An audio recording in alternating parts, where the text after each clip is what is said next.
temps passé.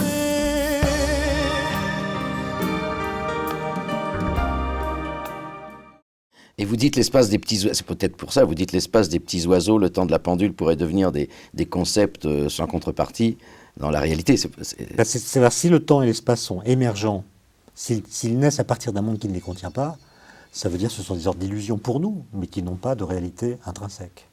D'accord. On vit avec ça, très bien d'ailleurs, mais peut-être que fondamentalement, c'est des notions qui n'ont pas de sens.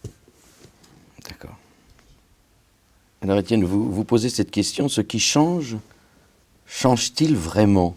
C'est de vous expliquer qu'un être ou un objet est un et le même, et que s'il change, il n'est plus le même, et qu'il y aurait donc comme une incompatibilité entre l'identité et le changement. Alors ça, j'ai eu, j'avoue, comme pas mal d'autres choses, mais quand même, il est fascinant votre livre. Mais ça, je ne comprends pas bien, quoi. Moi, je vois mes enfants, ils grandissent, ils changent. Bien sûr, avec le temps, ils changent, mais j'ai l'impression que leur identité est toujours la même. C'est une question que je pose, mais je ne suis pas le premier à la poser. D'accord. On la pose depuis 2500 ans. Oui. Donc j'ai simplement reprise des textes anciens d'Héraclite, de Parménide, et tous ces gens-là. C'est le paradoxe du changement. Parce que quand vous dites qu'une chose change, X peut être une personne, un objet, voilà. La météo, n'importe quoi, X change. Ça veut dire que X cesse d'être X. Sinon, vous ne diriez pas qu'il change. Mais en même temps, comme X est le sujet du verbe changer, il est le même au début et à la fin. Oui. Donc il n'a pas changé. D'accord. Une sorte de contradiction là. Par exemple, quand vous voyez, on est à l'automne, vous voyez une feuille verte qui devient jaune. Vous dites, la feuille a changé. Mais en fait, elle n'a pas été remplacée. Vous n'avez pas remplacé la feuille verte par une feuille jaune. C'est toujours la même feuille. C'est vrai. Donc la feuille n'a pas changé. Oui. Ce qui a changé, c'est sa couleur. Oui. Elle est passée du vert au jaune. Donc quand vous dites la feuille change, ce qui précisément ne change pas quand la feuille change, c'est la feuille. Oui. Ce qui a changé, c'est un de ses attributs. Oui. Mais pas la feuille. Donc pas l'identité. Donc vous voyez que pour dire le changement de quelque chose, sans invoquer un remplacement, il faut invoquer quelque chose qui ne change pas au cours du changement. D'accord. Et le truc génial de Newton, même s'il ne l'a pas écrit, mais je pense qu'il avait ça dans la tête, c'est d'avoir inventé un temps pour la physique qui est la seule chose qui, au cours du temps, ne change pas. Ah oui, parce que vous allez me dire, évidemment, le temps change, parce que tous les instants sont différents, et à chaque fois, il y a un nouvel instant qui se produit. L'instant présent est toujours neuf. Oui, tous les instants sont différents, mais ils ont tous le même statut vis-à-vis des lois physiques. C'est-à-dire tous les instants propagent dans leur renouvellement les mêmes lois physiques. Autrement dit, les lois physiques ne changent pas au cours du temps. Ce qui veut dire que le statut du temps vis-à-vis des lois physiques est toujours le même. Mais pourtant, vous parlez de la physique quantique qui révolutionne. Donc il y a bien Elle ne révolutionne pas ça. Ah. Elle aussi dit que les lois physiques ne dépendent pas du temps. Ah, d'accord. Par exemple, vous faites une expérience de physique aujourd'hui, vous faites tomber, je ne sais pas moi, une pomme, elle va tomber selon une certaine loi. Vous faites la même expérience demain, vous allez faire pareil. Si vous l'avez faite à 10 000 ans, c'était pareil, etc. Autrement dit, les résultats d'une expérience de physique ne dépendent pas de la date à laquelle vous la faites. Donc les lois ne changent pas au cours du temps. Mais comme vous avez parlé du Big Bang tout à l'heure, vous allez me dire, mais c'est débile. On sait tous que l'univers a une histoire. Il a évolué. Oui. Donc ces lois ont changé. Oui. Eh bien, on a mis du temps à comprendre. Même Einstein a mis du temps à comprendre ça. Qu'en fait, ce qui a changé au cours de l'histoire de l'univers, ce ne sont pas les lois physiques, ce sont les conditions physiques. Mais les lois n'ont pas changé. Alors, elles existaient. Voilà, elles sont toujours les mêmes. Par contre, les conditions changent, donc ce qu'on voit change. Oui, mais s'il n'y avait pas d'espace ou pas de temps ou pas d'univers, il ne pouvait pas y avoir cette loi physique de, par exemple, de l'attraction. Voilà, est-ce que la loi a préexisté à l'univers ou est-ce que l'univers a fabriqué ses lois ? Voilà. Question métaphysique, je ne vais pas répondre. Mais quand on va faire cette expérience dont je parlais tout à l'heure, des collisions de protons à haute énergie, oui.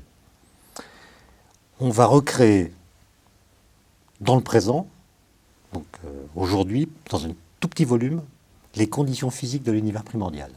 Donc on va créer un univers qui est localement très chaud, très dense, très énergétique. Et on va voir apparaître des particules qui n'existent plus dans l'univers.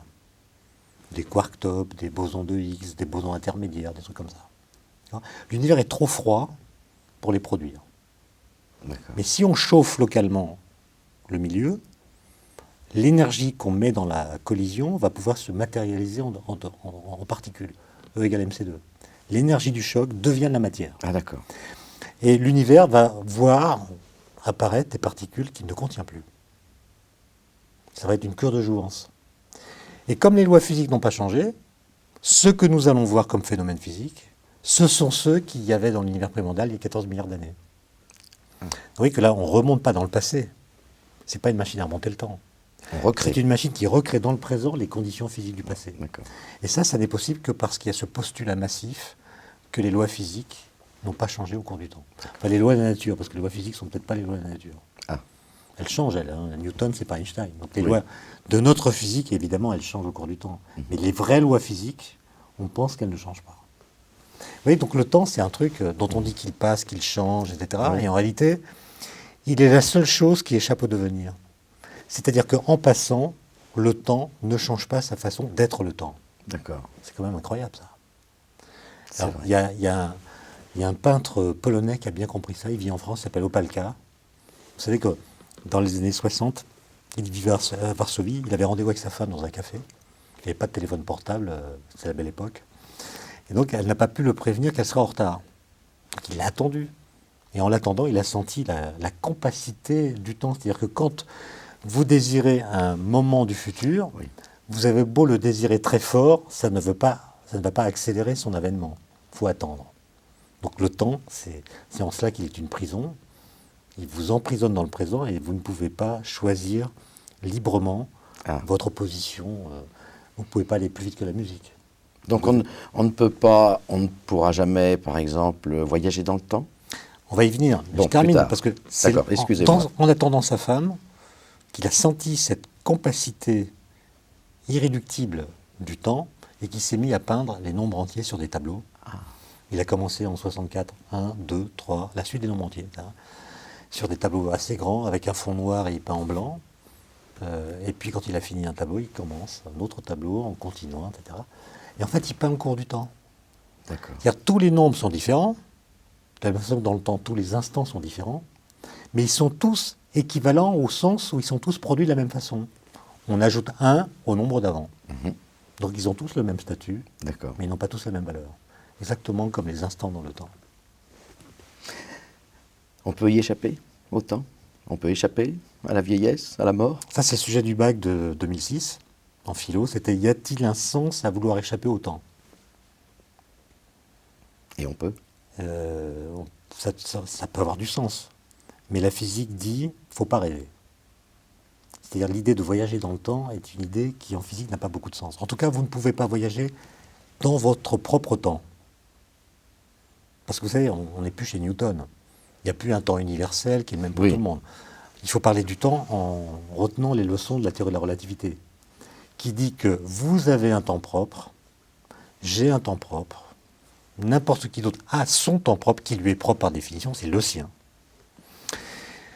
Comme nos vitesses relatives sont faibles par rapport à la vitesse de la lumière, votre temps propre et le mien ressemble. coïncident. D'accord. Si on ajuste nos montres maintenant, vous pouvez aller dans Paris, moi je peux aller me promener en TGV, on se retrouve, nos Au même montres sont temps. ajustées. Mais c'est une pure illusion. Parce que si on allait très vite, nos montres se désynchroniseraient, parce que votre temps propre serait le vôtre et le mien serait le mien, il serait différent. Il serait différent. D'accord ? Donc chacun a son temps propre, et ce que dit la physique, c'est que vous ne pouvez pas voyager dans votre temps propre.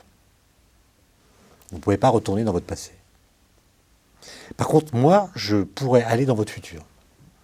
Il faudrait que je monte dans une Une question de fusée très vitesse, quoi, rapide. finalement. Je monte dans une fusée, etc. Voilà. J'explore une galaxie, je reviens, et quand je reviens, vous êtes mort, je suis désolé. C'est-à-dire, Mince. vous êtes mort, parce que pour vous, il s'est écoulé beaucoup plus de temps dans votre temps propre que dans le mien. D'accord. Ça ne veut pas dire que j'ai changé mon temps. Dans la fusée, pour lire un livre, il me faut 2 heures, comme lorsque j'étais immobile.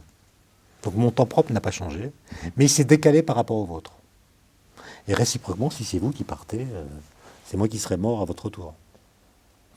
Donc on ne peut pas voyager dans son temps propre, D'accord. mais on peut se déplacer, du moins la théorie de la relativité l'autorise, dans le futur de quelqu'un. Simplement, Il n'y a pas besoin d'invoquer la physique pour pour montrer que les voyages dans le temps sont impossibles. Il suffit de les raconter. Et de voir que dans la narration, on introduit un artefact qui rend la chose impossible.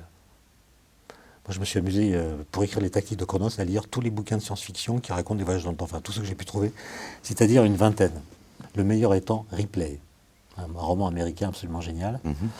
Mais dans tous ces romans, il y a toujours la même chose qui se produit. On parle d'un type qui voyage dans le temps. On l'appelle le voyageur temporel.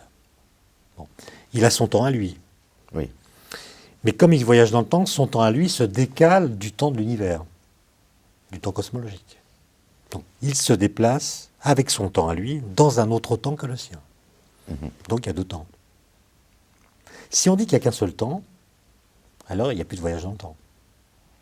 Autrement dit, pour raconter un voyage dans le temps, pour le mettre en scène, pour faire un roman avec, il faut imaginer qu'il y a le temps du voyageur temporel qui se déplace dans le temps dans lequel il voyage. Il faut deux temps. Et si on dit que la physique n'a qu'un temps, il devient cette chose dans laquelle on ne peut pas voyager. Et vous dites pourtant que chacun a son propre temps, mais ça n'a rien à voir. Si, il ne peut pas voyager dans son temps à lui. Ah, d'accord. Et alors l'antimatière démontre ça par son existence d'une façon un peu compliquée à résumer. Mais ça traduit ce qu'on appelle la causalité. La causalité, ça dit en gros que si un événement a eu lieu, quel qu'il soit, qu'il y ait eu des témoins ou pas de témoins, il sera éternellement vrai qu'il a eu lieu. Donc vous pouvez toujours mentir, nier, effacer les traces que cet événement a pu produire, les effets qu'il a pu avoir, il a eu lieu. Et la causalité vient le protéger de toute modification qui viendrait d'une intervention du futur. Il y a beaucoup de choses qui se disent dans le monde de la spiritualité, du New Age.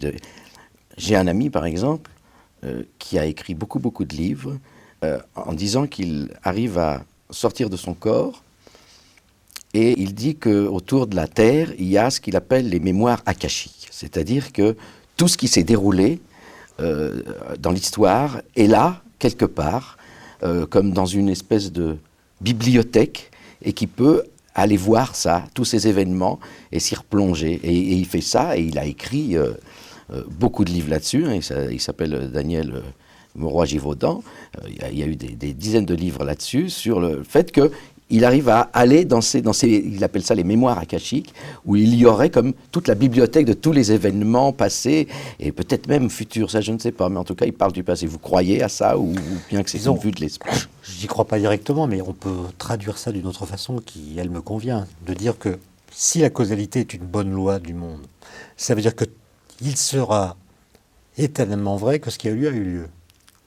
Ça veut dire que les archives du monde sont indestructibles. Tout événement, ne pouvant être effacé, a une vérité qu'on ne peut pas défaire. Et elles sont stockées quelque part? Alors je ne sais pas si elles sont stockées, en tout cas elles sont réelles. Elles sont là. Je ne sais pas si elles sont stockées, je ne sais pas si le mot stocké... Non, enfin, est-ce qu'on peut y avoir accès, en fait? Alors, est-ce qu'on peut y avoir accès? Ça dépend si on est proustien ou pas.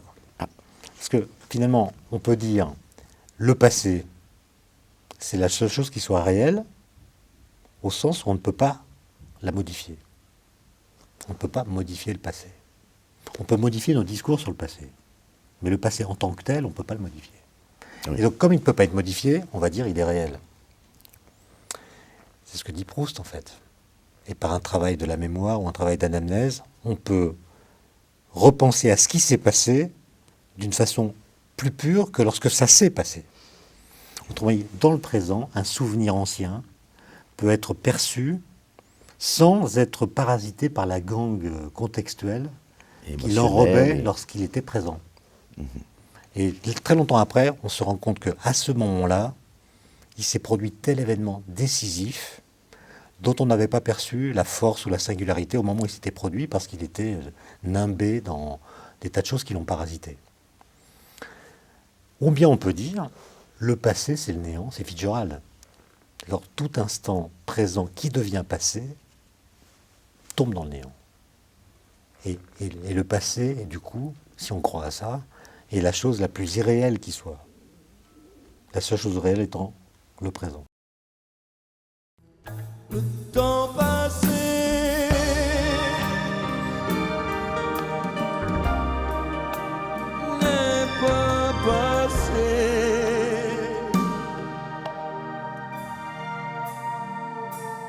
inaperçu.